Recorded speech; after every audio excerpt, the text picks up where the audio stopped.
दोस्तों कैसे हैं आप सभी। आशा करती हूँ आप सभी बहुत अच्छे हैं और अपना ख्याल रख रहे हैं। राधा रानी अपनी कृपा आप सब पर बनाए रखें। सबसे पहले तो दोस्तों आप सभी को रक्षाबंधन की हार्दिक शुभकामनाएं। इसके बाद अब हम बात करते हैं भाद्रपद मास की। भाद्रपद मास कब से प्रारंभ हो रहा है, कब इसका समापन हो रहा है, कौन सा त्यौहार कब पड़ रहा है।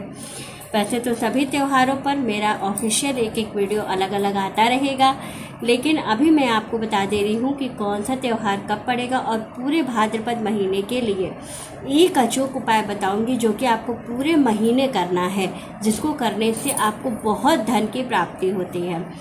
तो हम लोग आज वीडियो यहीं पे शुरू करेंगे कि किन चीज़ों को हमें ज़रूर करना है और साथ ही भाद्रपद के महीने में हमें कौन से भगवान की पूजा विशेष रूप से करनी चाहिए।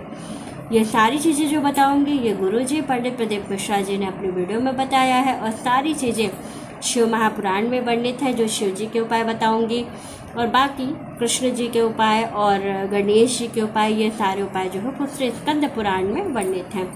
तो चलिए वीडियो शुरू कर लेते हैं और अच्छे से समझ लेते हैं कि क्या करना है पूरे महीने हमें।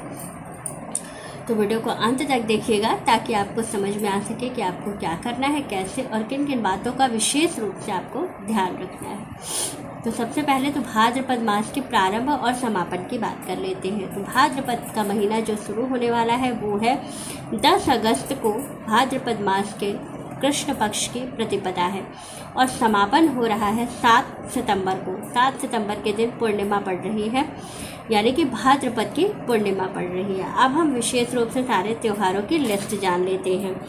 तो भाद्रपद मास के प्रारंभ होते ही पहला त्यौहार पड़ेगा 12 अगस्त को बहुला चौथ या गणेश चौथ जिसे कहते हैं। बहुत सारे लोग जो है पुत्र संतान की प्राप्ति के लिए और बहुत से लोग अपने संतान की लंबी आयु के लिए माताएं इस व्रत को करती हैं। दूसरा त्यौहार 14 अगस्त को पड़ेगा, यानी कि ये भी जो है संतान का ही त्यौहार है। ये है हल षष्ठी या ललही छठ, जिसको तिनी छठ भी कहा जाता है। कई नामों से इसे जाना जाता है, अलग अलग प्रांतों में अलग अलग नामों से लोग इसे जानते हैं। ये भी पुत्र संतान के लिए या संतान के लिए इसकी ये पूजा की जाती है। इसके साथ ही 16 अगस्त को श्री कृष्ण जन्माष्टमी मनाई जाएगी। इस दिन विशेष रूप से कृष्ण जी का जन्म कराया जाएगा और उनकी आराधना की जाएगी। इसके साथ ही 19 अगस्त को पड़ेगी एकादशी, जो कृष्ण पक्ष की भाद्रपद के कृष्ण पक्ष की एकादशी होगी। साथ ही 22 को पड़ेगी प्रदोष, त्रयोदशी की तिथि रहेगी। 22 के बाद आपको 20 को प्रदोष पड़ेगी और 22 को अमावस्या है। 22 और 23 2 दिन अमावस्या है। स्नान दान की अमावस्या जो है वो 23 तारीख को है। श्राद्ध की अमावस्या जो है वो 22 तारीख को है।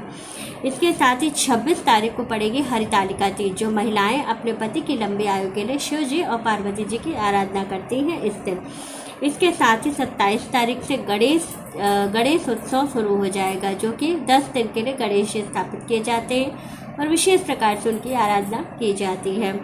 साथ ही 3 अगस्त को फिर से आपको भाद्रपद के शुक्ल पक्ष की एकादशी मिलेगी। 5 को आपको प्रदोष मिलेगा। 6 तारीख को अनंत चतुर्दशी मिलेगी, जिस दिन हरि विष्णु जी की विशेष रूप से आराधना की जाती है।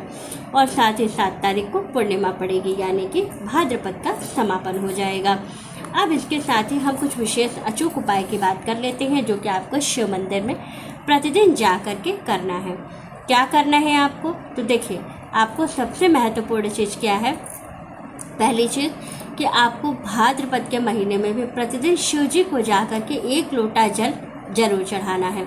तो आप शिव जी को प्रतिदिन 1 लोटा जल चढ़ाइएगा। 1 बेलपत्र शिव जी को जरूर समर्पित कीजिएगा और साथ ही 1 जोड़ा लौंग, यानी कि 2 लौंग लेके जाना है। जो भी आपकी समस्या है, जो भी परेशानी है, जो भी मनोकामना है, उसको बोलते हुए आप शिव जी पर उस 2 लौंग को चढ़ा दीजिएगा और बाबा से प्रार्थना कीजिएगा कि बाबा मेरी कामना पूरी हो जाए। बहुत दिनों से पैसे के लिए परेशान है, कर्ज से परेशान है, जो भी आपकी समस्या है बाबा से कहिएगा, बहुत जल्दी इसका लाभ आपको मिलेगा। और साथ ही इसके साथ आपको क्या करना है, 2 दीपक, 1 दीपक आपको अब नहीं जलाना है पूरे भाद्रपद के महीने में। भाद्रपद के महीने में आपको 2 जोड़ा दीपक जलाना है, लंबी बाती का। प्रतिदिन का ये नियम ले लीजिए पूरे महीने कि आपको पूरे महीने में जो है ये काम करना है कि प्रतिदिन आपको शिव जी, अगर घर में आपके शिवलिंग है तो आप घर में भी ये उपाय कर सकते हैं। प्रतिदिन शिव जी को जल चढ़ाइए, 2 लौंग चढ़ाइए और उसके बाद से 1 बेलपत्र चढ़ाइए और बेलपत्र चढ़ा के शिव जी के सामने 2 दीपक देशी घी का जला दीजिए, लंबी बाती का, और बाबा से कामना कीजिए कि बाबा मेरी कामना जल्द से जल्द पूरी हो जाए और हमें अपने जीवन में सुख और समृद्धि प्राप्त हो। बहुत जल्दी लाभ होता है और बहुत जल्दी जीवन में उन्नति मिलने लगती है। तो मेरी वीडियो अच्छी लगे, जानकारी अच्छी लगे तो वीडियो को लाइक, शेयर और सब्सक्राइब ज़रूर कीजिएगा। राधे राधे दोस्तों।